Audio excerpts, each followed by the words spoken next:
Bonjour, Hilmani Adil, formateur en réseau informatique au sein de l'établissement Istama Morak Netra. Avant d'entamer la présentation de ce cours relatif au module Administration réseau sur Windows, ce cours est destiné aux stagiaires de deuxième année de la filière technicien spécialisé en réseau informatique. Ce cours contiendra deux parties, une partie théorique et une partie pratique. L'objectif de cette séance vise à acquérir les fondamentaux nécessaires pour administrer un réseau informatique d'une manière centralisée sur Windows Server 2012. Le stagiaire acquérera les savoir-faire pour implémenter un service d'annuaire Active Directory.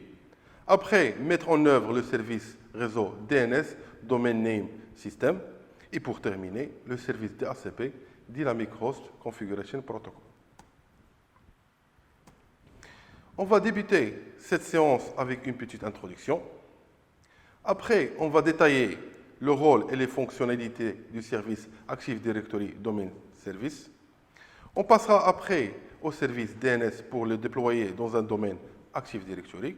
Et pour terminer, on va implémenter le service DHCP pour la distribution des adresses IP dans notre domaine ADDS. L'administration de réseaux informatiques est en constante évolution.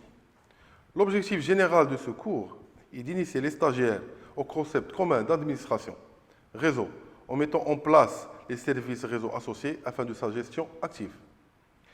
Et mettra aux stagiaires d'une manière spécifique de réaliser les différentes configurations et gérer un parc informatique, effectuer la virtualisation des machines en utilisant la solution de Microsoft Hyper-V, déployer automatiquement des nouvelles machines connectées sur un réseau informatique. Et le dernier point, configurer et mettre en place des services associés à un parc informatique. Le service de domaine Active Directory stocke des informations à propos des objets sur le réseau et rend ces informations disponibles pour les utilisateurs et les administrateurs d'une manière centralisée. Quand on parle des objets Active Directory, on fait signe aux utilisateurs, des groupes et des ordinateurs.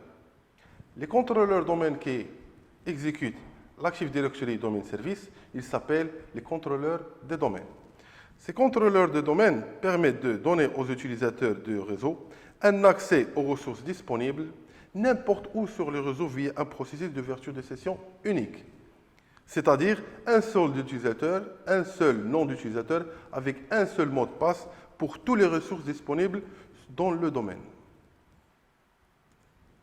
Le rôle du service de domaine Active Directory contient à la fois des composants physiques et logiques. Pour les composants physiques, on a magasin des données, contrôleur de domaine et serveur de catalogue global. Et pour les composants logiques, on a les partitions, les forêts, domaines, arborescence des domaines et des unités d'organisation.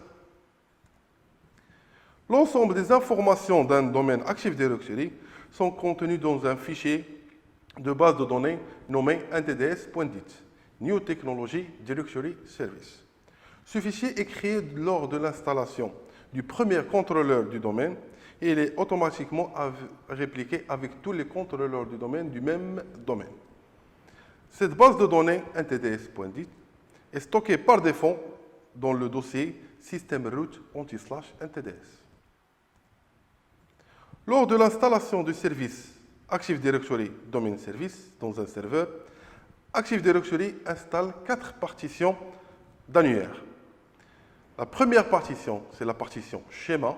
Elle contient tous les attributs et tous les objets qui peuvent être créés.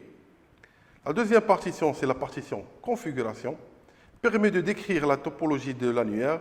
Ça veut dire la liste complète des domaines et de l'arborescence des domaines au sein d'une forêt ADDS.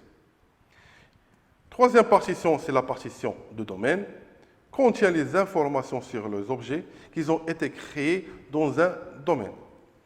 Et la dernière partition, c'est la partition DNS, Domain Name System, contient les informations sur l'enregistrement du domaine DNS. L'ensemble des contrôleurs de domaine de la forêt se partagent les mêmes informations contenues dans la partition schéma et configuration.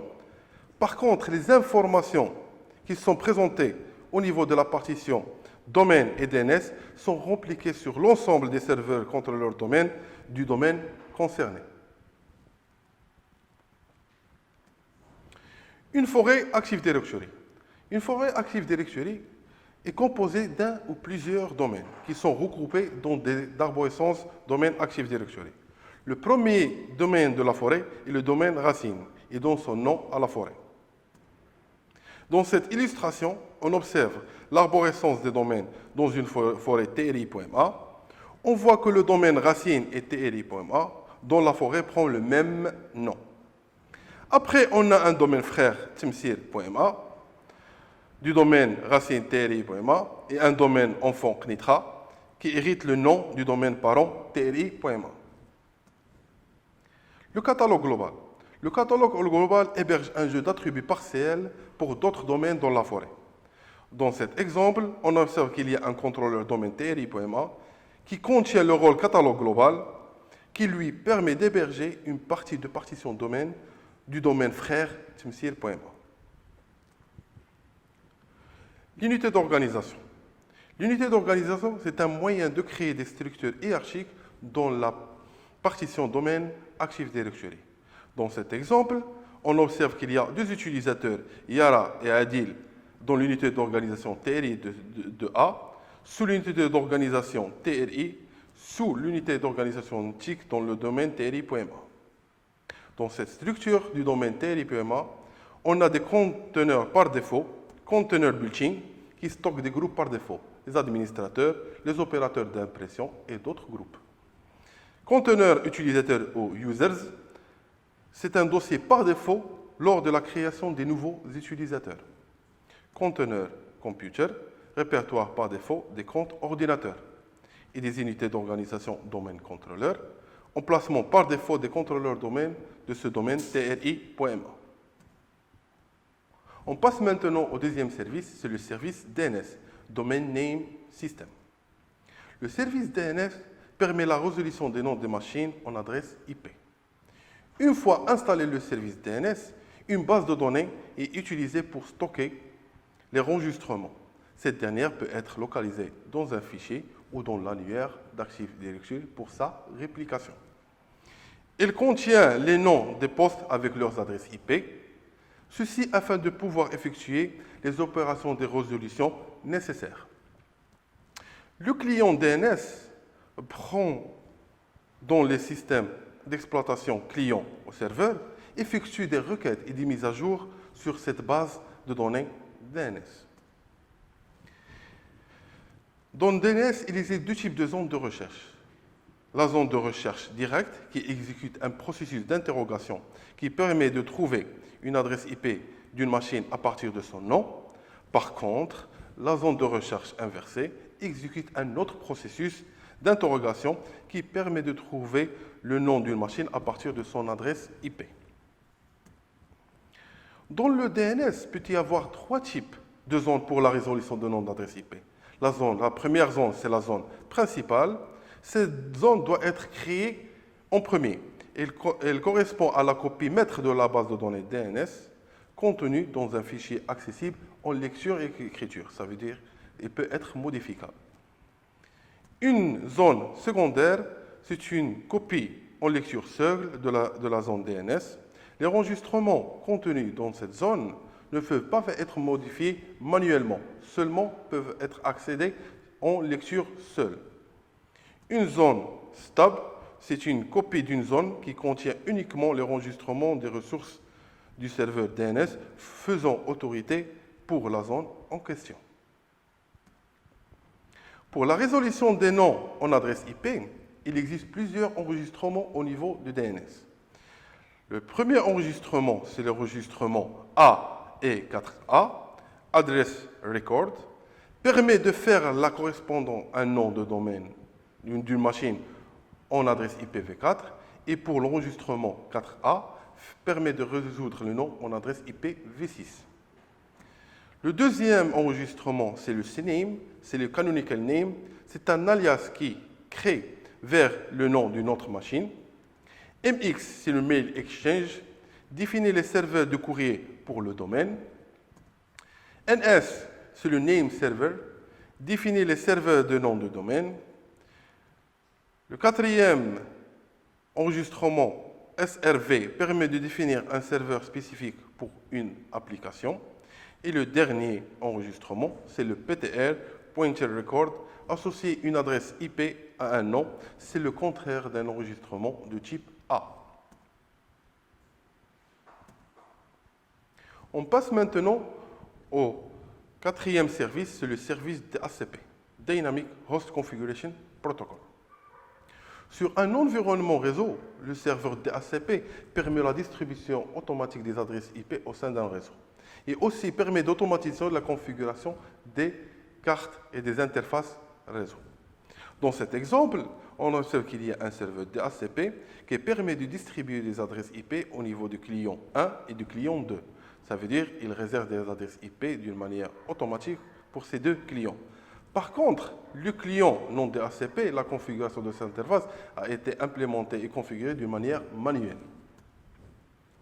Le fonctionnement d'un serveur DHCP se base sur un processus de création d'un bail, c'est-à-dire l'allocation des adresses IP, pour une durée limitée, ou quelques heures, ou jours, et pourquoi pas illimitée. Le processus est le suivant. Le client envoie un message broadcast, DHCP Discover, à tous les ordinateurs du réseau. Seul le serveur DHCP répond à cette trame en envoyant une trame DHCP offer, dont une configuration IP est proposée par l'intermédiaire de cette trame. Après, le client répond à ce message en diffusant une trame de type DHCP request pour informer le serveur de l'acceptation de l'offre. Et pour terminer, le serveur DHCP valide la transaction par l'envoi d'un DHCP ACK au poste client.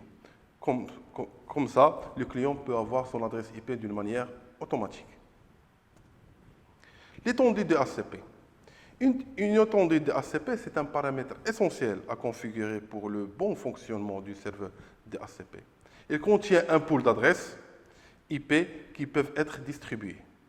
La configuration de cette étendue nécessite un nom et une description, un pool d'adresses IP à distribuer, un masque de sous-réseau, adresse IP d'exclusion et l'adresse IP de la passerelle par défaut, et sans oublier l'adresse IP du Domain Name System, c'est le DNS. Pour certains équipements comme les imprimantes réseau, par exemple, il existe nécessaire d'attribuer une configuration IP. Cette dernière ne doit pas subir de modifications durant le fonctionnement de cette machine.